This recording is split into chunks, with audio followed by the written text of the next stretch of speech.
वडाणी देख उठो के जाती पे बैठे वे वडाणी कहदे नाल वेंदा बेटी कहदे नाल वेंदा बेटी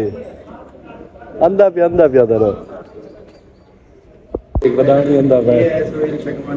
ये मिलाकर भाई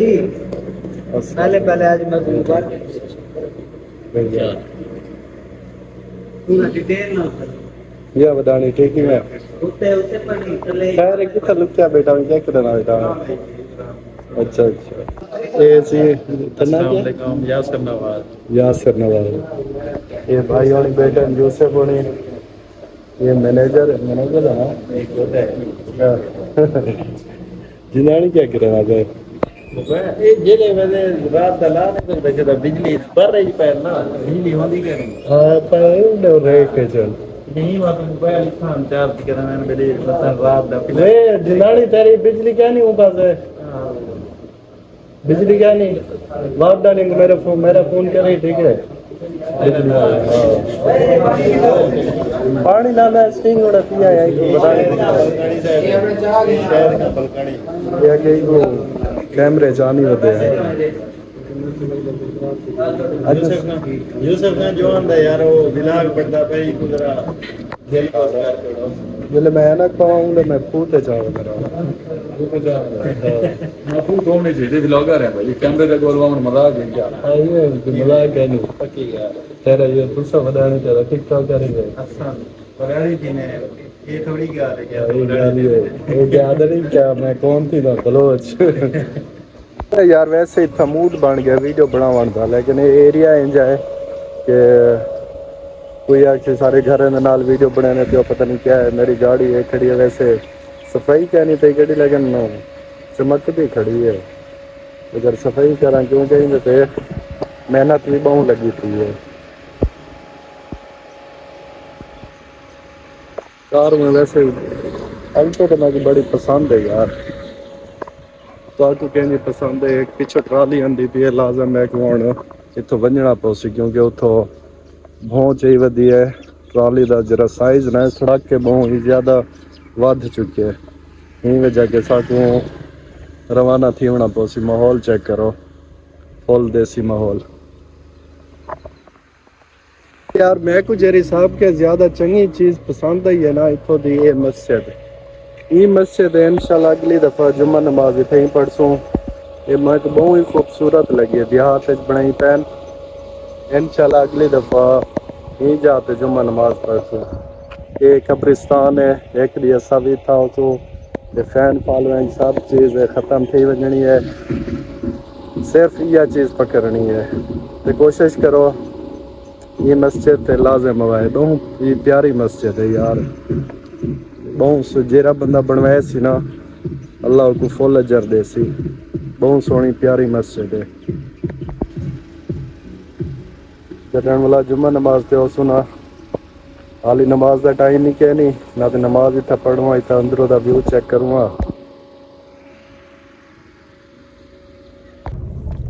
अच्छा यार मैं जेरी ने एक चीज़ सोचे था वदा तुसा अक्सर चीज़ नोट करो अगर कोई चीज़ नेगेटिव कहीं ने बारे कोई गाल या कुछ थी है ना वो चीज़ का चर्चा हर बंदा करे सी वधा के करे थे अगर थोड़ी जी गाल थी है ना लेकिन वो गाल को इवें वधा दे से ना जिवें कोई एक बहुत वड्डी गाल थी हो सी अगर हूँ बंदे दा तुसा तारीफ कर दो कि बलिए यार बंदा चंगा है ये कोई चंगा काम किया ते हर कोई यो अक्सर यार चंगा किते से ते आपको फायदा है साक फायदा तो नहीं अगर वो गंदा किते हो को घाट है तो आपको तो कह नहीं ये मुनाफकत सब कुछ छोड़ दे वो लोग के बारे गिला ना करो खुद को पहले देखो क्यों के कोई बंदा भी इतना नेक पाक है नहीं हर बंदा गुनहगार है और दूसरी गल है सोशल मीडिया ते दुनिया बस नेगेटिव को बहुत प्रमोट करेंदी है तो गौर करो ना सोशल मीडिया ते अगर कोई चीज़ नेगेटिव है कोई कहीं मंदे कटदा पे या कहीं भी बुराई करेंदा पे ना वो बारे उनकी व्यूज़ चेक करो उनके लाइक्स चेक करो अगर कोई चंगी चीज़ पहले तो सामने थोड़े ना हो सी अगर उसी भी सही तो बहुत घट हो सी नेगेटिव चीज़ अगर कोई बने ना पे ना कोई मतलब लोड़ मारी पे कोई चीज दी समझ के नहीं ना वो देखण दे काबिल है ऊ बारे मतलब ऊ बंदे को फेमस कर रहे सन भला मजे दी गल है कि उहदे नाल सेल्फियां छिकवेंदन एक ते वो बंदा खुद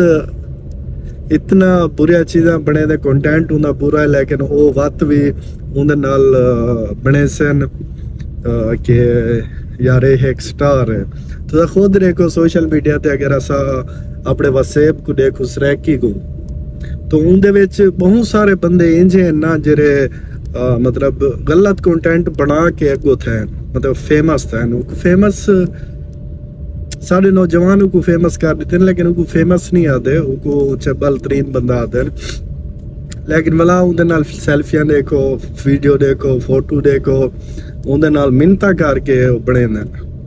कि यार ये एक जिवें किवें हीरो होवे अगर उन्हें पूछो जा इनदे नाल सेल्फियां जो बनावे के केरी वजह के स्टार बने या केरी वजह के मशहूर था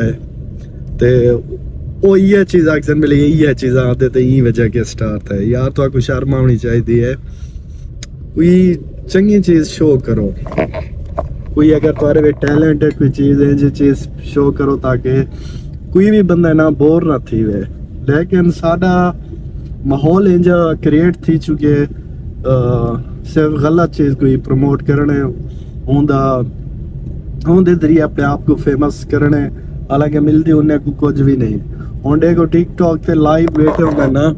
ते किंज पनिशमेंट एक पे को देन चैलेंज देते देखने लायक भी नहीं होंगे लेकिन मैं उतना खातून इंजे बैठे होंगे लगते तो मजे करते लेकिन लाइक डॉलर पैसे के चक्कर में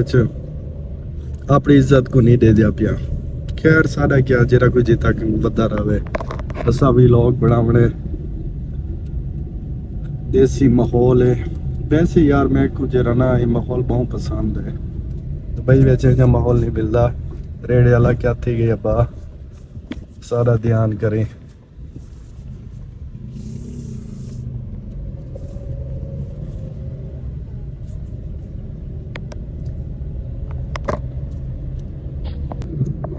आज का जरा व्लॉग शुरू थी ना पहना बहुत मजेदार थे मजेदार क्यों थी कोई लूण मिर्चा सटे ने भी हो वैसे देखने से काबिल थी वैसे टाइम कितना थी ना पे घड़ी एक ते एप्पल वॉच ही उन्हें ना चार्जिंग है ना कुछ टाइम क्यों दसा पता नहीं कितने का टाइम है अज मेरे पास एक दोस्त हो लोग सड़ी पिया नाराज ही थे पिया दे दे मन क्या सूरत हाल है सही है वैसे एक गाल मैं करना चाहना कि पाकिस्तान विच जितनी मकबूलियत इमरान खान दी है ना इतना कहीं दी भी कह नहीं ये हर कहीं को पता है बस दुआ करो इमरान खान जल्दी रिलीज थी वैसे थी ना तो नहीं दुआ भी लग सकती है को रिलीज थी सकते लेकिन यार आज मैं में लगता भाई मैं बोर महसूस थी ना पिया एक ते रश बहु है अगो ट्रक में ना भाई डेडो गाजन क्रॉस कर सकते से ना कुछ मैं सोचे वीडियो ही थी है थोड़ा जिहा क्लिप बनांगे ना एक ते स्टिंग नाल है साडे क्योंकि स्टिंग लाजम पीवनी पड़ती है ये अंदरों जरा ना एनर्जी आ गई है स्टिंग के बगैर अलवामन दिल नहीं आता स्टिंग पीवन के बाद एक अंदरों वो फीलिंग आ गई है जेरी शेर के अंदर आती है जिमें जे तुस स्टिंग पीता करो जैको एनर्जी की बहुत ज्यादा शदीद कमी है इतनी क्या नींद ताकत लेकिन मैं को वैसे पसंद है स्टिंग या बाकी ठीक है सब थोड़ा थोड़ा वीडियो वायरल थी जाते पैन जब वीडियो वायरल थी गई ना पीछे दिखा है उनने को वो धोए सा ये दो भी कपड़े धोए ने ना जे फेक कंटेंट वाले ना